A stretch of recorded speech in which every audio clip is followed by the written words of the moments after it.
find my way to the ferry tonight, on my way to a brand new life. Nothing to hold me, I just might take a chance and run away. All I own's in a pack on my back. Find me a spot, sit back and relax. Brendan McMahon has got some new music out, a new album called In the Moment, and a single that we'll be featuring tonight is called I Am, and I'm pleased to say that Brendan joins me now. Hey Brendan, thanks for joining us and congratulations on this new music. Thank you very much and pleasure to be here. Tell us about the process to get this album out and then the single and making the choice of the single. Basically working on 2 albums for about 2 years, album 4 and 5. In the Moment will be album 4. And we're still spending time on album 5, which will be out next year. It's been a bit of a process, and for me, an album generally takes about 12 months from the point I first go into the recording studio, then it pops out on iTunes or all the electronic platforms. We finished the album early this year. I sent it out to my publicists or promoters and sort of got a bit of feedback from them on what they thought the more likely singles were. And I Am was kind of the one to introduce Brendan McMahon to the world of music, because I've kind of been doing this stuff for a while but never really pushed the music hard. So that's the story with I Am. You mentioned there that you sent out to your promoters and that to find out which one you should actually bring out first. I Am. Was there one in particular that you thought you may have wanted to bring out first, or was it the same? I had 3 songs that I thought were singles, that just a toss-up between the 3 songs. There's another song called Lost My Way, which I probably thought originally that would be the best song to bring out. And I actually went and did the film clip for Lost My Way. And then we had a chat about it, and we just thought I Am was the best single to put out. So I had to go and do the film clip for that, and sort of had to do that in about a week to meet deadlines of getting the song out. Tell us about your music journey so far. What got you inspired into music and the type of music that you play now?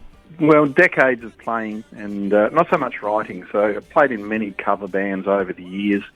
I had a bit of a break, moved to Canberra for work, for a day job, and had a bit of a break from music, and then moved to Melbourne 10 years ago. And about 5 years ago, I was sitting in my kitchen area and I had my acoustic guitar and I started strumming away on it, and I came up with a little guitar riff.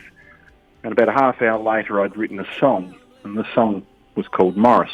And that was sort of the rebirth of my musical journey, and I kind of committed to myself at that point to capture every song idea that came to me from that point forward, because I had let a lot of song ideas sort of slip over the years. So that kind of, opened a door, and all of a sudden I had about half a dozen songs. So I went into a studio, I was going to do an acoustic, just vocal and acoustic recording. When I was talking to the engineer, he said he had access to some pretty outstanding session musicians, and that sparked my interest. So here I am 4 albums later and working on the 5th. That's how it kind of went.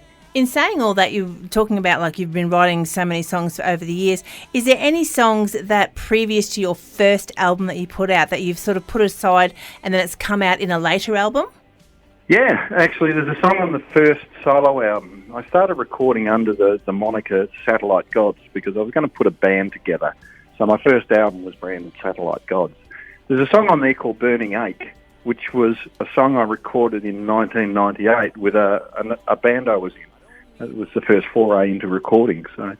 And there's a couple of songs that, back in 98, after we finished the first, it was an EP, it was a 7-track EP, I wrote another bunch of songs, and we were going to record a second CD, but the band broke up and we never got around to it. So some of those songs are appearing on my albums now. I've sort of reworked them to make them more current, but yeah, absolutely. Because you hear from a lot of singer-songwriters, they'll write a song and think, oh no, that's not right, and then 10, 20 years later they go, wait a minute, and pull it back out and rewrite it and bring it into today's, I suppose, fashion, if you want to call it that. Could be that it wasn't right for the time. Yeah, and then all of a sudden, so yeah, it's very interesting, and it's nice to hear that, you've pulled something from, say, around the 1998, and we're looking, 20-odd years, and we're bringing that same song back and just twerking a little bit, and boom, you've got a great song.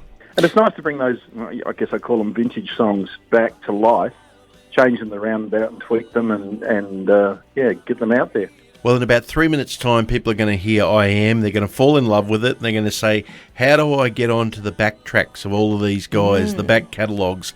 So how do people find out what Brendan McMahon has done previously or what's doing in the future or right now? Well, the website is one port of call, www.brendanmcm.com.